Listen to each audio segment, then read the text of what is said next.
এবার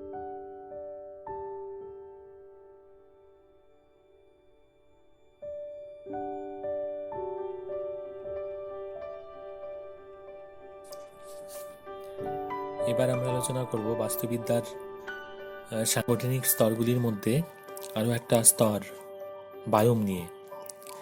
এই বায়োম বাস্তুবিদ্যা সংগঠনের একটা বৃহৎ অঞ্চল। প্রত্যেকটা বায়োম একটা নির্দিষ্ট জলবায়ুর উপরে নির্ভরশীল একটা বৃহৎ ক্ষেত্র, একটা বড় ক্ষেত্র, যার মধ্যে বিশেষ বৈশিষ্ট্য সম্পন্ন কতগুলি উদ্ভিদ এবং তার সঙ্গে সম্পর্কিত কতগুলি প্রাণী বসবাস করে। এইভাবে আমরা পৃথিবীর অগণিত জীবকুলকে বায়োমে যদি গোষ্ঠীভুক্ত করে নিয়ে আলোচনা করতে পারি, তাহলে কিন্তু পৃথিবীর এই জীবকুলের আলোচনা অনেক বেশি সহজ হয়ে ওঠে। বায়োমে থাকা উদ্ভিদ এবং প্রাণী গোষ্ঠীগুলির মধ্যে বসতির যেমন মিল দেখতে পাওয়া যায়, সেরকম কিছু বাহ্যিক, কিছু শারীরবৃত্তীয় কাজকর্মের মধ্যেও কিন্তু অনেকগুলো মিল আছে। বায়োমের সংজ্ঞা আমরা এইভাবে দিতে পারি: বায়োম হলো সুনির্দিষ্ট জলবায়ুযুক্ত একটি বৃহৎ অঞ্চল, যাকে সেই অঞ্চলে বসবাসকারী বিশেষ উদ্ভিদ এবং প্রাণীগোষ্ঠী দ্বারা চিহ্নিত করা যায়।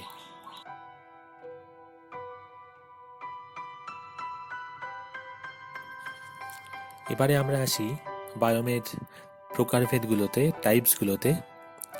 বায়োমকে বিভিন্নভাবে শ্রেণীবিভাগ করা যায়।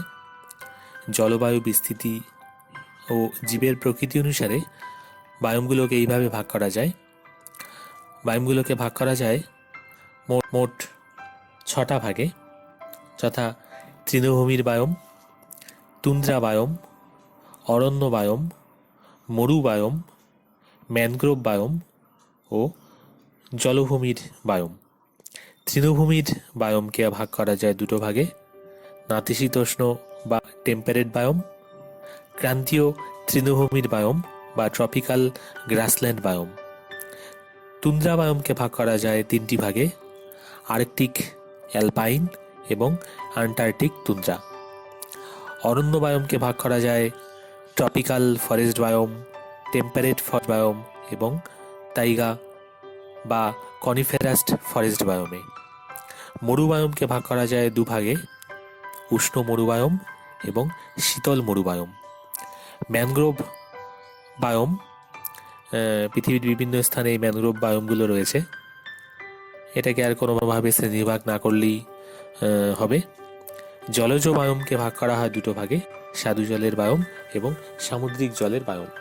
তাছাড়া এই বিভিন্ন বায়োমগুলোকে আবার কিন্তু ভৌগোলিক অঞ্চল অনুযায়ী আলাদা আলাদা জায়গায় রাখাও যায়। যেরকম ধরা যাক যে আর্কটিক অঞ্চলে তুন্দ্রা বায়োম অবস্থিত, সাব আর্কটিক অঞ্চলে তৈগা বায়োম বা তৈগা বনভূমি অবস্থিত। নাতিশীতোষ্ণ অঞ্চলের মধ্যে নাতিশীতোষ্ণ অরণ্য বায়োম যেমন আছে, তেমনি তৃণভূমির বায়োমও আছে, মরুভূমির বায়োমও আছে। আবার ক্রান্তীয় অঞ্চলের মধ্যে ক্রান্তীয় অরণ্য বায়োম যেরকম আছে, সেরকম তৃণভূমির বায়োমও আছে এবং মরুভূমির বায়োম আছে। আমরা এরপরে এই বায়োমগুলোর মধ্যে যে বায়োমগুলো প্রধান প্রধান বায়োম, সে বায়োমগুলোর অবস্থান, তার জলবায়ু বা মাটির প্রকৃতি কেমন হবে, সেখানে প্রধানত কী ধরনের উদ্ভিদ এবং প্রাণী বসবাস করবে, এই বিষয়গুলো নিয়ে আলোচনা করব। এই স্লাইডটিতে ভৌগোলিক অঞ্চল অনুযায়ী বিভিন্ন বায়োমগুলোর অবস্থান দেখানো হয়েছে। এখানে এই ত্রিভুজের মতো আকৃতির চিত্রটিতে লক্ষ্য করো। ত্রিভুজের ভূমির বাদিক থেকে ডান দিকে ক্রমশ শুষ্কতা বৃদ্ধি পেয়েছে, আর নিচ থেকে উপরের দিকে শীতলতা ক্রমশ বৃদ্ধি পেয়েছে। এখানে দেখো আর্কটিক অঞ্চলে শুধু তুন্দ্রা বায়োম দেখানো আছে, সাব আর্কটিক অঞ্চলে তৈগা বনভূমি দেখানো রয়েছে। নাতিশীতোষ্ণ অঞ্চলে 3 রকমের বায়োম দেখানো আছে: নাতিশীতোষ্ণ অরণ্য বায়োম, তৃণভূমি বায়োম এবং মরুভূমি বায়োম। আর ক্রান্তীয় বায়োম, আর ক্রান্তীয় অঞ্চলে ক্রান্তীয় অরণ্য বায়োম, তৃণভূমি বায়োম আর মরুভূমি বায়োম দেখানো আছে।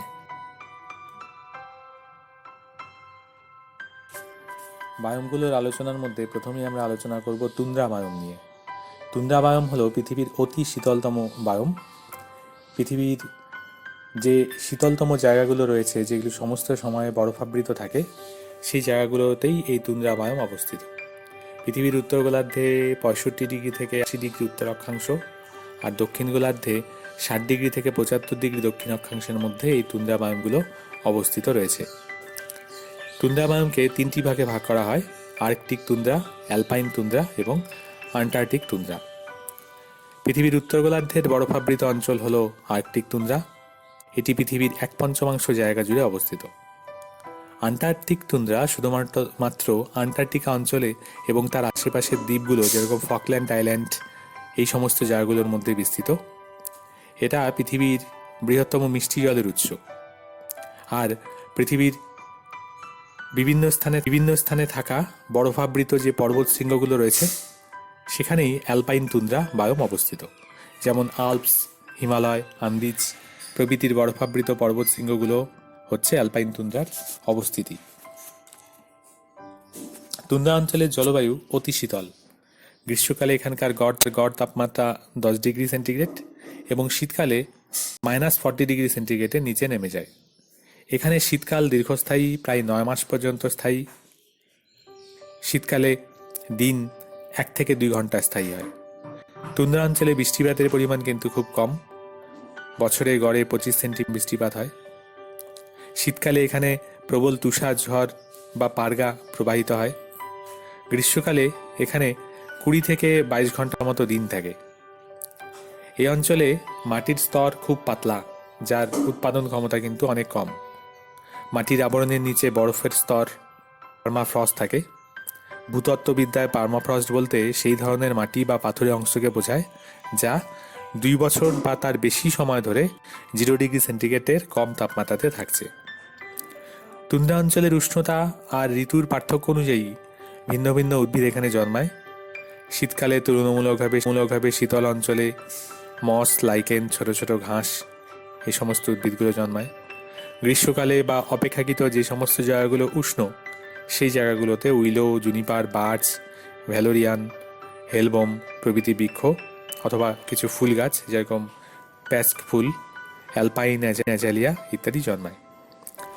এখানে বরফ গলা জলে আর স্যাঁতস্যাঁতে মাটিতে বিভিন্ন রকমের পতঙ্গ জন্মায়। খাদ্যের টানে অনেক পরিযায়ী পাখি এখানে আসে। এখানে অবস্থিত স্বল্প সংখ্যক প্রাণীদের মধ্যে যাদের নাম করা যায় তারা হলো রেনডিয়ার, যাকে আমেরিকাতে ক্যারিবো বলা হয়, বরফ প্যাঁচা, আর্কটিক খরগোশ, আর্কটিক শেয়াল, পোলার বেয়ার, শিল, তিমি, কড ইত্যাদি থাকে।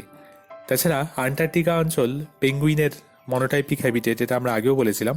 আন্টার্কটিকা অঞ্চলে কিন্তু প্রচুর পেঙ্গুইন দেখতে পাওয়া যায়। তা এই হলো আমাদের তুন্দ্রা বায়োম সংক্রান্ত আলোচনা।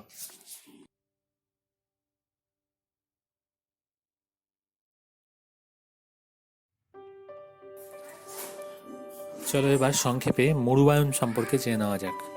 মরুবায়োমকে উষ্ণতার তারতম্যে 2 ভাগে ভাগ করা হয়: উষ্ণ মরুবায়োম ও শীতল মরুবায়োম। উষ্ণ মরুবায়োম প্রধানত কর্কটক্রান্তি ও মকরক্রান্তি রেখা সংলগ্ন অঞ্চলে অবস্থিত। এখানে দিনের বেলায় 50 থেকে 60 ডিগ্রি সেন্টিগ্রেড তাপমাত্রা থাকে, কিন্তু রাতের বেলায় আবহাওয়া কিন্তু বেশ ঠান্ডা থাকে। এই অঞ্চলে গড় বার্ষিক বৃষ্টিপাতের পরিমাণ 25 সেন্টিমিটারের কম হয়।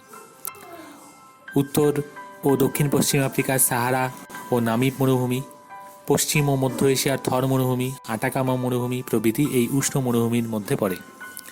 শীতল মরুবায়োম নাতিশীতোষ্ণ ও সাব আর্কটিক অঞ্চলে অবস্থিত। এখানকার তাপমাত্রা অত্যন্ত কম হয়, যেমন লাদাখ মরু অঞ্চল, আল্পস পর্বতের কাছের মরু অঞ্চল, গোবি মরুভূমি, গ্রেট বেসিন মরুভূমি প্রভৃতি। মরুবায়োমের মৃত্তিকা বালুকাময়, এর উর্বরতা এবং জলধারণতা কিন্তু বেশ কম হয়। এখানে প্রধানত ক্যাকটাস জাতীয় উদ্ভিদ জন্মায়, বাবলা খেজুর জাতীয় গাছ জন্মায়।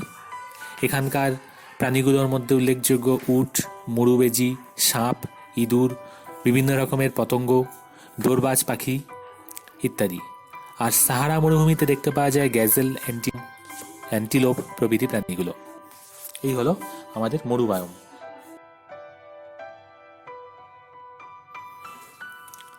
এবারে আমরা আলোচনা করব তৃণভূমির বায়োম নিয়ে।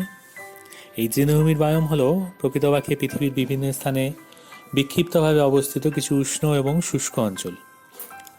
ক্রান্তীয় ও নাতিশীতোষ্ণ মণ্ডলে যেখানে বৃষ্টিপাত বেশ কম, মোটামুটি 25 থেকে 100 সেন্টিমিটারের মতো, সেখানে বিস্তীর্ণ প্রান্তরে ছড়িয়ে ছিটিয়ে বিভিন্ন উদ্ভিদের সঙ্গে বিভিন্ন রকমের ঘাস বা কখনো কখনো শুধুই ঘাস জাতীয় উদ্ভিদ জন্মায়, এগুলোই তৃণভূমি নামে পরিচিত। এই এলাকার বায়োম দুই প্রকার, যথা ট্রপিক্যাল বা ক্রান্তীয় তৃণভূমি বায়োম এবং টেম্পারেট বা নাতিশীতোষ্ণ তৃণভূমি বায়োম। ক্রান্তীয় মণ্ডলের উভয় গোলার্ধে গড়ে 5 থেকে 20 ডিগ্রি অক্ষরেখার মধ্যে বড় বড় ঘাসে ঢাকা ভূমি ট্রপিক্যাল গ্রাসল্যান্ড বা সাভানা নামে পরিচিত। মধ্য আফ্রিকার সাভানা, দক্ষিণ আমেরিকার ল্যানোস ও ক্যাম্পোস, ভারতের গুজরাট এবং দক্ষিণ মধ্য ভারতের বেশ কিছু অংশে এই প্রকারের তৃণভূমি দেখতে পাওয়া যায়। মণ্ডলে মহাদেশের অভ্যন্তরভাগে মৃদু ঢালু সমতল অঞ্চলে ছোট ছোট ঘাসে ঢাকা বিস্তীর্ণ প্রান্তর নাতিশীতোষ্ণ বা স্টেপ তৃণভূমি নামে পরিচিত। উত্তর আমেরিকার মার্কিন যুক্তরাষ্ট্র, কানাডায় অবস্থিত এই তৃণভূমি পেইরি, দক্ষিণ আমেরিকার আর্জেন্টিনা ও উরুগুয়ে তৃণভূমি পম্পাস, দক্ষিণ আফ্রিকায় ভেল্ট, অস্ট্রেলিয়ায় ডাউন্স, নিউজিল্যান্ডে ক্যান্টারবেরি, ইউরোপ এবং এশিয়ায় এটি স্টেপস তৃণভূমি নামে পরিচিত। ট্রপিক্যাল গ্রাসল্যান্ডের গড় বৃষ্টিপাত কিন্তু 50 থেকে 128 সেন্টিমিটারের মধ্যে থাকে। এখানকার উষ্ণতা 15 থেকে 45 ডিগ্রি সেন্টিগ্রেডের মধ্যে হয়। মাটি উর্বর প্রকৃতিরই হয়। অপরপক্ষে টেম্পারেট তৃণভূমি অঞ্চলের গড় বৃষ্টিপাত আগের তুলনায় কিছুটা বেশি হয়। এখানকার তাপমাত্রা অবশ্য -20 ডিগ্রি থেকে -40 ডিগ্রি সেন্টিগ্রেডের মধ্যে থাকে। এখানকার মৃত্তিকা গাঢ় কালচে বর্ণের হয়, অর্থাৎ এই অঞ্চলের মৃত্তিকা মোটামুটিভাবে উর্বর প্রকৃতিরই হয়। টেম্পারেট তৃণভূমি অঞ্চলে তৃণের প্রাধান্য বেশি হয়, বৃক্ষ ও গুল্মজাতীয় উদ্ভিদের সংখ্যা অপেক্ষাকৃত কম হয়। সাভানা তৃণভূমি অঞ্চলে তৃণ ছাড়াও বিক্ষিপ্তভাবে গুল্ম আর বৃক্ষজাতীয় উদ্ভিদেরও দেখা মেলে। এই তৃণভূমি বায়োমে যে সমস্ত উদ্ভিদগুলো দেখতে পাওয়া যায় তার মধ্যে প্রধান হচ্ছে বাফেলো গ্রাস, ব্লু স্টেম, সুইচ গ্রাস, পাম আর বাবলা জাতীয় কিছু বৃক্ষ যা সাভানা তৃণভূমিতে দেখতে পাওয়া যায়। এখানকার প্রাণীগুলোর মধ্যে উল্লেখযোগ্য হচ্ছে গরু, মহিষ, হাতি, অ্যান্টিলোপ, বাইসন, গন্ডার, জিরাফ, জেব্রা প্রভৃতি তৃণভোজী প্রাণী, সিংহ, হায়না, চিতা, লেপার্ড, শেয়াল প্রভৃতি মাংসাশী প্রাণী। এছাড়া এখানে বিভিন্ন রকমের সাপ রয়েছে, পতঙ্গ আছে, চিল, বাজ প্রভৃতি প্রাণীর এখানে দেখা মেলে। এই হলো সংক্ষেপে আমাদের তৃণভূমি বায়োম বা গ্রাসল্যান্ড বায়োমের পরিচিতি।